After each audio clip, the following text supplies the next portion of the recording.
Now, I live in, the Central Coast. We're talking about Santa Barbara County, SLO County, and our area of California falls under the 32nd congressional district, which is held by Salud Carbajal, Democrat. And if you don't know much about Salud Carbajal came to America basically as a dreamer. His father brought him, his parents brought him over from Mexico, and they were farm workers. And he would even at times work in the fields with his father as a child.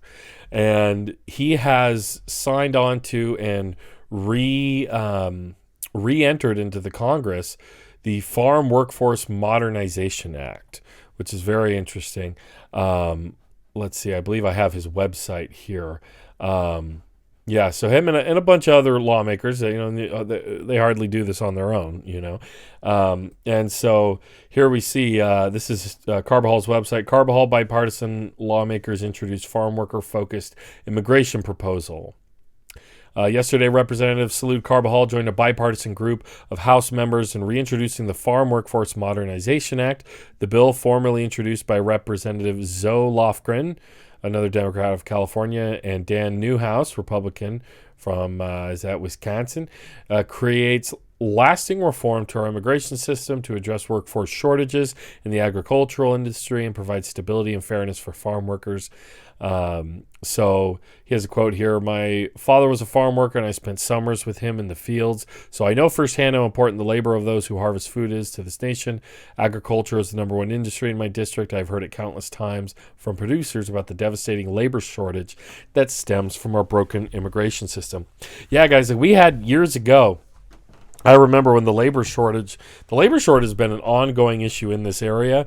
And I remember one year, like literally millions of dollars of lettuce rotting in the fields because these companies could not find people fast enough to harvest it for them.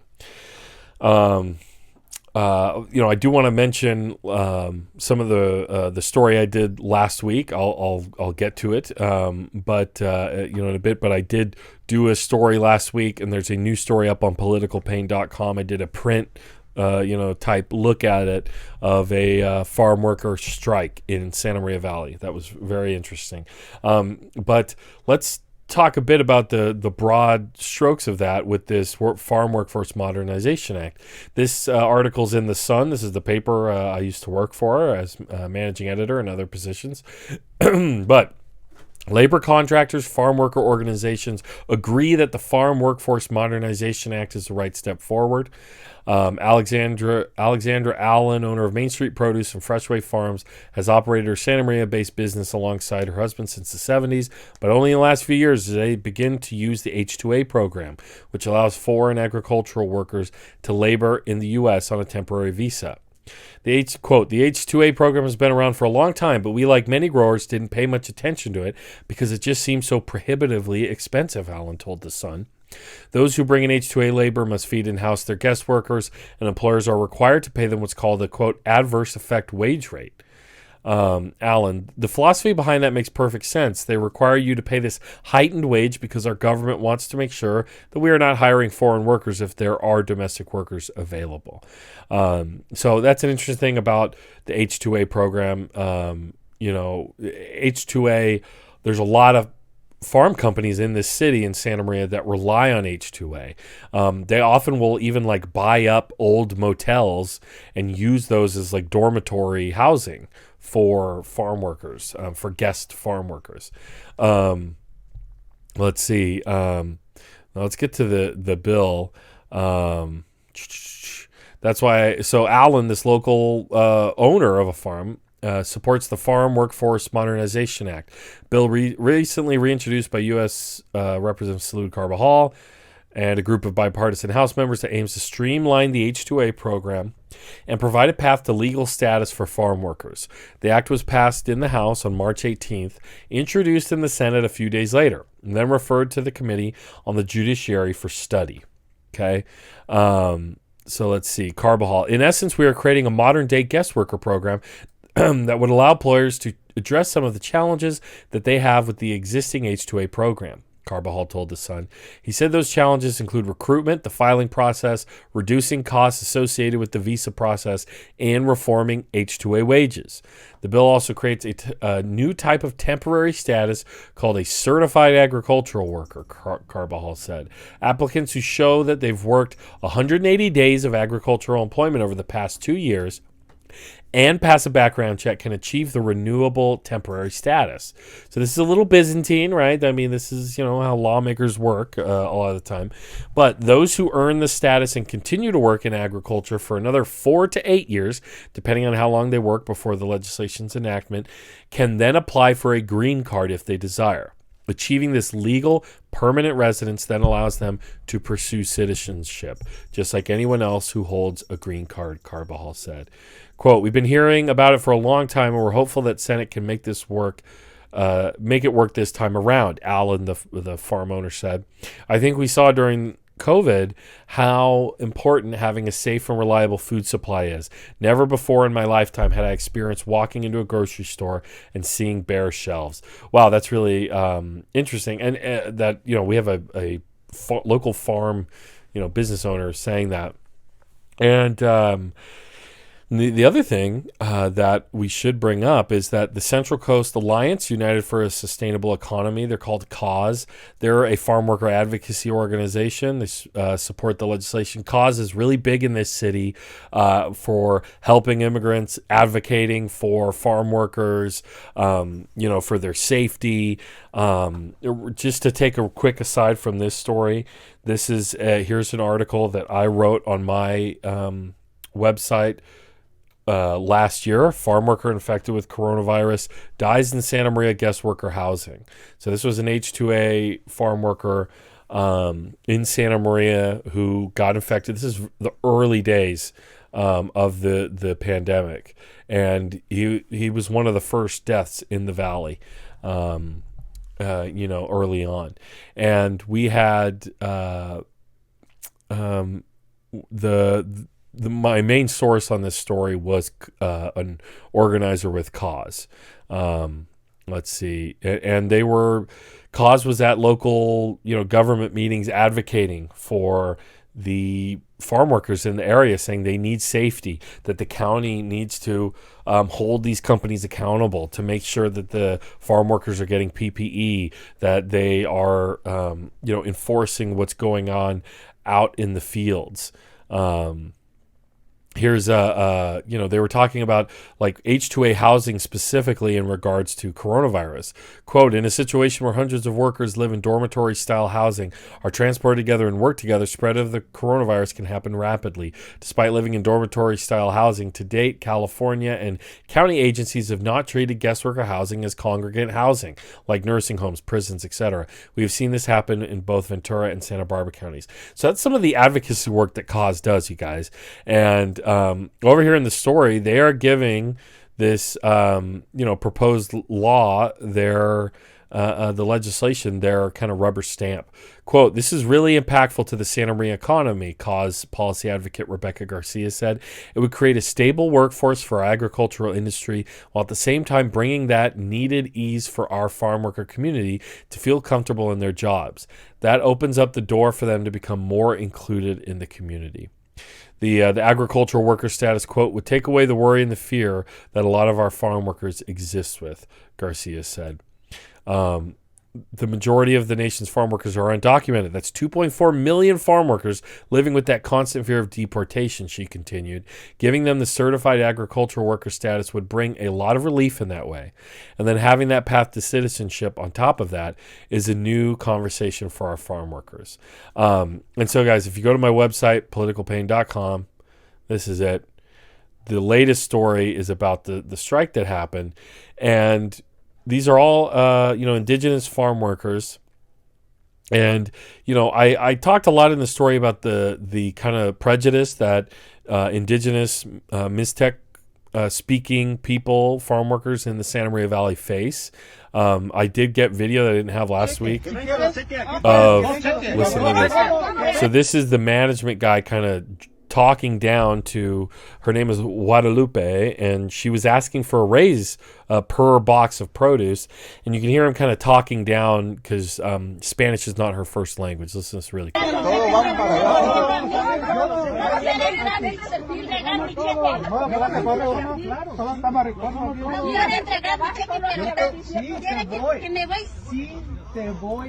You hear that? He's kind of talking slow. Si se voy. And you can say the way he's just kind of lording over her.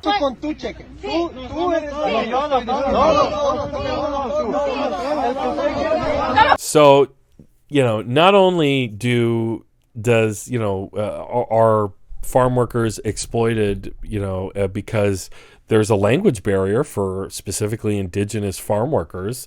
A lot of our Mixtec speakers here in Santa Maria Valley come from Oaxaca originally.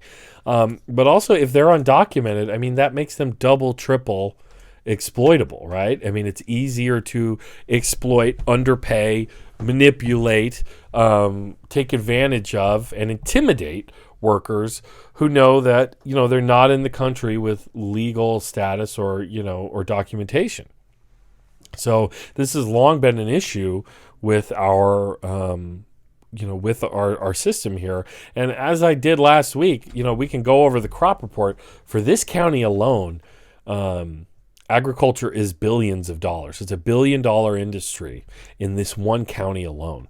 And so, I think Chewy is in the comments. Fuck Mayor Domos. That clown is a vendido. All right. Thank you, Chewy. So I think I have some video of Carbajal talking about the legislation. So let's hear from him really quick. Yes, we have. And let me just say that as a son of a farm worker and as somebody who represents a district where the #1 industry is agriculture, I am proud to have been able to bring a balance to the need of supporting our farm workers, to provide a path for legalization and supporting our farmers with the needed labor that they need to be able to survive and prosper.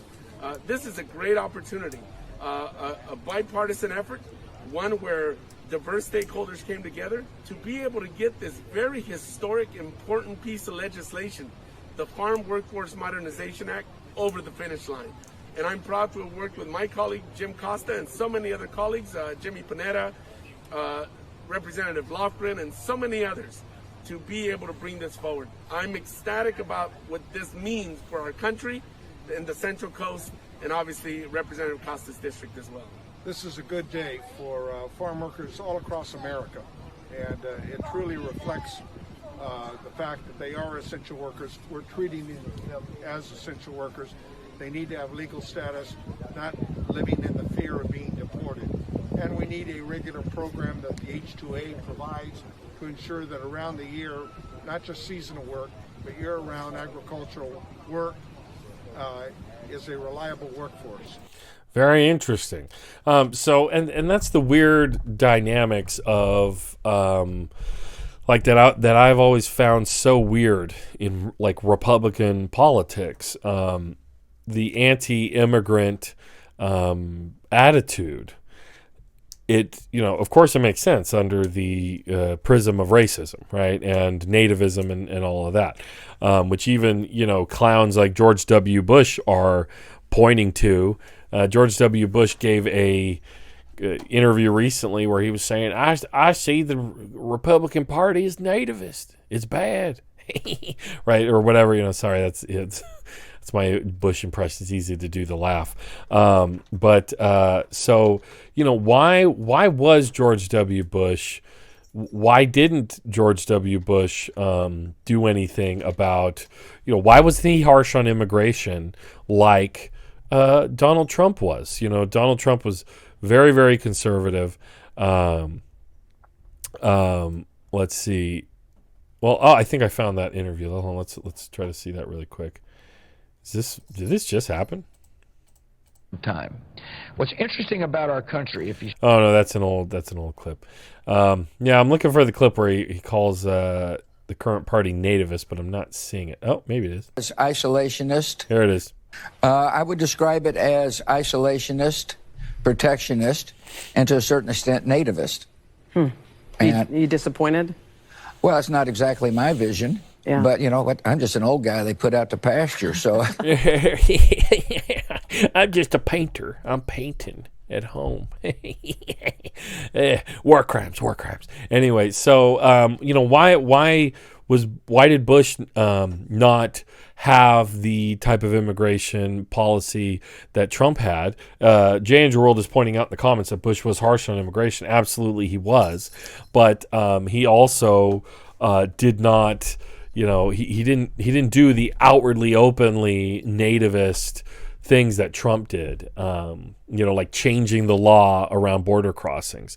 And why was that? Why was Bush okay with having border crossings and having undocumented immigrants, in the country? It was because it was very clearly it's in the favor of the capital class to have easily exploitable workers. Okay, so his friends in industry definitely wanted a workforce that would work hard labor for less money and were easy to intimidate. There are just so many stories over the years of whole groups of people trying to organize and get more money, and then just all having ICE called on them, getting deported. Of course, George W. Bush created ICE, so absolutely, I'm not trying to argue anything other than, and as I see Jay Coleman's mentioning here in the comments, absolutely, George Bush was an authoritarian and definitely nativist in his own way. The idea that he would say the Republican Party is now nativist is ridiculous. It's laughable. But the having ICE and allowing as much as many undocumented immigrants in the country as he did was definitely a strategic plan on the behalf of capital interests, right? To have a labor force that would, that would be easy to exploit, whether it is here in Santa Maria Valley where we have massive, rows of produce, or, I remember one of the big, early on outbreaks in the United States and workplaces was in meatpacking plants. And a lot of people of color and immigrants died from COVID because they were working in meatpacking plants. And anytime they were asked for safety, they were being openly intimidated. And these included from Trump donors and all the rest, right? So, the owners of these companies and these factories were Trump donors. So that this is the pendulum of kind of Republican nativism, right? Is, the authoritarian, nativist, white supremacy that's there's a little more shine on the apple, and they put they kind of read it between the lines a little bit, but they're okay with having, a manipulatable, easy to intimidate workforce.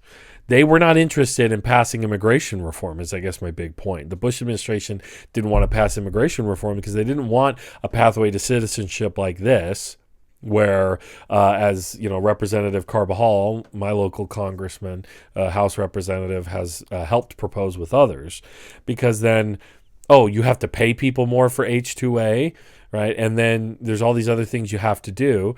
But at this point, after 4 years of Trump, local farmers out here are desperate because they're not getting in new workers like they would years ago. And that's a direct result because of Trump taking everything he had in the Department of Homeland Security and, flipping all the dials and the levers over to 10 and 11 to try and, make things as uncomfortable and punitive as possible. Let's see. J. Andrew World is quoting from a story, or are you quoting from a book, Andy? President George W. Bush later vowed to prosecute anyone, including first-time offenders, caught crossing the border illegally. Unlike Trump's zero-tolerance approach, this policy was not actually applied to all migrants and did not result in mass separation of child and parents. However, the Bush administration did retain families pending resolution of their cases and separated some. From a UN report. Thank you. UN report. Good sourcing, Andy. You're great. Shoot, I don't even have to do any work, bro. You're doing it for me. Yeah, so, this, I think, if I'm happy to see this law it has Republicans co-signing in the House. Who knows how much they will embrace it in the Senate. But if local organizations like CAUSE, the Coalition Alliance, or I don't want to get their name wrong, the Central Coast Alliance for a United the Central Coast Alliance United for a Sustainable Economy, CAUSE, right? It's hard. They have one of those longer names to get the acronym in there. But if they're embracing this and they see it as a good thing, then I'm glad to see that. This is an example of, here's the quote at the end of the story in The Sun from Salud Carbajal. He says, farmers will have a system by which they will vet people that are here, Carbajal said. That was part of the compromise that was reached. All but one of the House Democrats voted to pass the bill March 18th. 30 Republicans also voted in favor. Quote, this has been a great bipartisan effort, and I think provides a model for how we can work together on our continued immigration efforts that are no doubt we're going to be working on. Very interesting. So, this is just an example of, you can move things in a positive direction. People always talk about, I've heard it for years, where people in the Valley recognize how important farm workers are to our economy. Like, they really are the base of the economy. They make the least amount of money, and they're doing the hardest labor, and they're exploited, and they don't reap the benefits of our system. They still pay local sales tax. They still pay other forms of income taxes. But if they're undocumented, they're never going to get to collect on Social Security or other benefits. Are often just too afraid to attempt to access benefits as well. So, those are all the things that I think about. I've heard people say, why can't we give farm workers citizenship after a certain number of years? It's a very pragmatic solution, and we have somebody working for it. And Salud Carbajal's personal experience with that, I've interviewed him before, not on this channel, but when I was at the newspaper, he's an accessible guy. He will talk to you. If he comes to events, came to Santa Maria for our first Pride Festival, which was only a few years ago. That should tell you a bit about the town. He's going for a pragmatic approach, and I appreciate that. So, what do you guys think?